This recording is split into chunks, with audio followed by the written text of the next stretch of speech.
Hello and you're welcome to Frontline TV newspaper headlines. My name is Musa Calvi with the presentation. You're welcome. We're going to start off with the Daily Times newspaper headlines, which the leading one here is talking about NDLEA intercepts illicit consignments in 7 states, arrest over 15 suspects. NDLEA intercepts illicit consignments in 7 states, arrest over 15 suspects. And also from the front of the Daily Times newspaper, still we have it, security. Tinubu urged to resist pressure to drop Ribadu as NSA. And also landlords face fresh revenue threat as Lagos moves to strengthen tenants' rights. Not forgetting that still there's a leading story about Nigeria targets 3 million barrels of oil daily, 12 billion cubic feet of gas by 2030. Those are the leading stories coming to you from the Daily Times newspaper. Now, moving over to the Nation newspaper, another Nigerian tabloid. It has a bold picture of Senator Jimo Ibrahim, CFR, which says 100 million naira bursary award to 1,000 students of Ondo South Senatorial District 2025. Also, still from the front of the Nation newspaper, in fresh philanthropic gesture, Otedola donates 4 billion naira for electrical electronics engineering block at Augustine University. Those are the leading stories from the Nation newspaper. Moving over to the Nigerian Tribune. The Nigerian Tribune newspaper has a leading story, what it means for Nigeria, country of particular concern. You have it underneath that caption, which says what it means for Nigeria: economic sanctions, international isolation, ban on IMF, World Bank loans, others. And also, Tinubu to meet Trump over Christian genocide claim, says presidency. And this one is coming from Kwankwaso, saying US should assist with technology to combat insecurity. And also, Lamido is saying Tinubu should convene meeting of past Nigerian leaders. These are some of the stories from the Nigerian Tribune, and still from that main tabloid. PDP crisis, uncertainty over control of National Secretariat, anxious stakeholders, staff members fear possible clash. And also, Tinubu's economic reforms essential for Nigeria's growth, says Okpebolo. And from the topmost part of the Nigerian Tribune, MAN projects 3.1% real growth, 10.2% contribution to GDP in 2026. Also, troops kill terrorist, arrest 20, rescue 17 kidnapped victims. And also, CPPE endorses 15% fuel import duty, says policy will catalyze local refining and industrial growth. These are the leading stories that makes up the Nigerian Tribune for this today. And then moving over to the newspaper you can trust, which is the Daily Trust newspaper. The Daily Trust newspaper, the leading story from it says Nigerians denounce U.S. invasion threat. And also, Kano Senator Barrow receives over 1,000 NNPP Kwankwasia members to APC. And also, Damagum and Nyau factions to plan PDP headquarters takeover today. Vacuum looms at NERC as chairs confirmation stalls. And not forgetting Anambra governorship, uh, police deploy helicopters and drones concerning the polls that will be taking place in Anambra State. And patients stranded, discharged as resident doctors strike. These are the leading stories from the front of the newspaper you can trust. That is the Daily Trust newspaper. Now, moving over to the Punch newspaper. The Punch newspaper, the leading stories, sack list. 12 Nigerian governors, other officials may face U.S. sanctions. 12 Nigerians, 12 Nigerian governors, other officials may face U.S. sanctions. And also government officials, judges risk asset freeze in U.S. law. Tinubu US VP may meet amid tension. And also the coup controversy. Sylvia's brother, the driver, still in custody. And students' loan application hits 1 million, says Nelfund.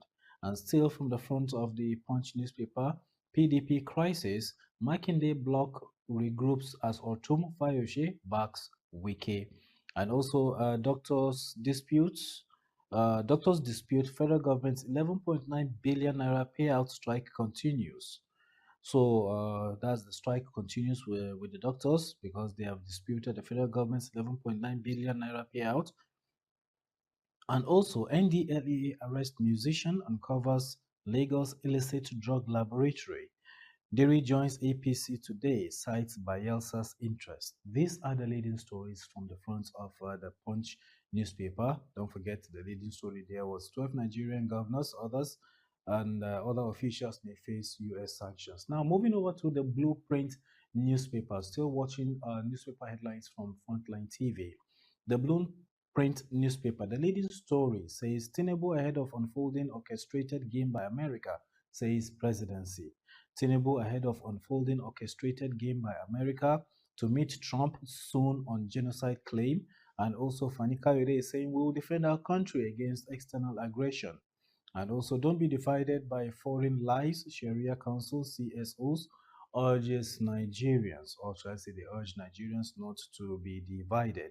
Dangote Refinery, a strategic national asset, and also PDP set to appeal court judgment stopping convention camp. And also, Nigerian Airlines spent $5 billion on maintenance abroad in 5 years. Nigerian Airlines spent $5 billion on maintenance abroad in 5 years. The topmost part of the leadership newspaper says Kano approves construction of 50 affordable houses across 36 councils. And also, green energy, we have exported crude oil 5 times from Otakipo terminal. Current People's Democratic Party leaders are undertakers, says Fayoshe. And then Diri says, I'm joining ruling party in Bayelsa's interest. That's the much from the leadership newspaper. Now, moving over to the Guardian newspaper. The leading story from the Guardian newspaper says Trump's warnings unsettles Nigeria, raises concern over religion and sovereignty. And also another leading story from the front of the Guardian newspaper says how DSS aborted Utomi's abrasive shadow cabinet through legal process. And also NRC train derails 189th time 3 days after resumption.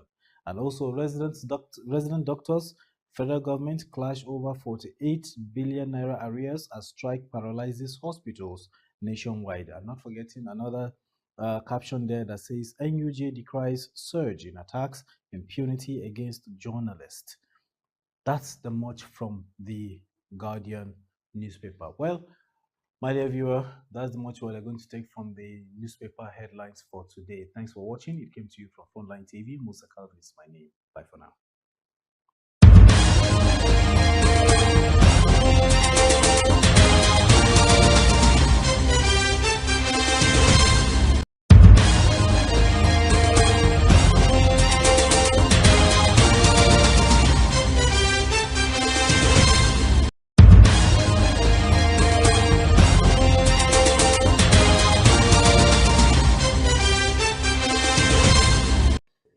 Troops destroy bandits' camp in Taraba after fierce gun battle.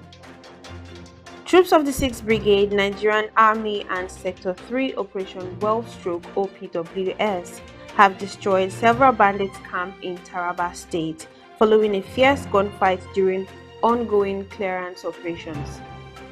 Army spokesperson Lieutenant Umar Mohammed said the operation, codenamed Operation Lafia Nakowa, aims to flush out bandits and terrorist elements across the brigade's area of responsibility.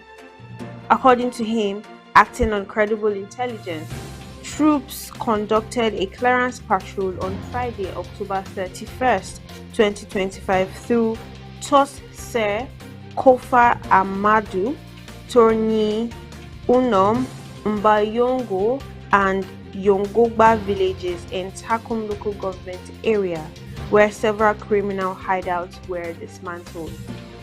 The commander, 6th Brigade Army and Sector 3 Operation Well/OPWS, Brigadier General Kingsley Chidiebere Owa, commended the troops for their gallantry and professionalism during the operation.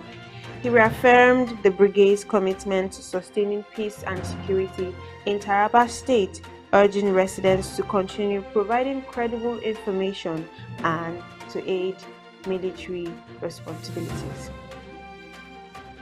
Bird flu outbreak confirmed in Taraba. The Taraba state government has confirmed an outbreak of avian influenza, commonly known as bird flu, in parts of Bukari local government area of the state. Commissioner of Agriculture and Food Security, Professor Nicholas Nemesan, disclosed this during a press briefing on Saturday.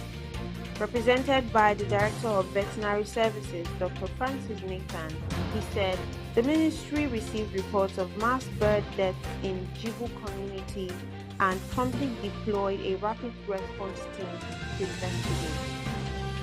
Laboratory tests confirmed the presence of bird flu on October 29.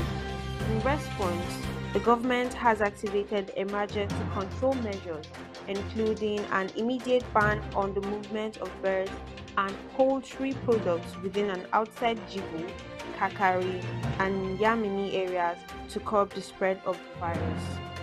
Nimesan also announced the temporary closure of live bird markets in Doruwa, Bantaje, and Yamini pending further notice. Ground operation, air strikes could be part of US attack in Nigeria. Trump. US President Donald Trump has reiterated his threats of possible military intervention in Nigeria over alleged killings of Christians. Speaking to reporters aboard Air Force One on Sunday, Trump said the ground operations and airstrikes could be part of a US response if the situation persists. They are killing Christians in very large number. We are not going to allow that to happen, Trump stated. In a post on his Truth Social platform on Saturday, the president claimed he had directed the Pentagon to draft a potential plan of attack, warning that any US action would be fast, vicious, and sweet. Trump's comments came a day after he said Christianity was facing an existential threat in Nigeria, Africa's most populous nation. Reacting, Nigerian presidential spokesperson Daniel Bwala told AFP that Nigeria remains a strong US partner in the global fight against terrorism, adding that dialogue between both nations would yield better outcomes.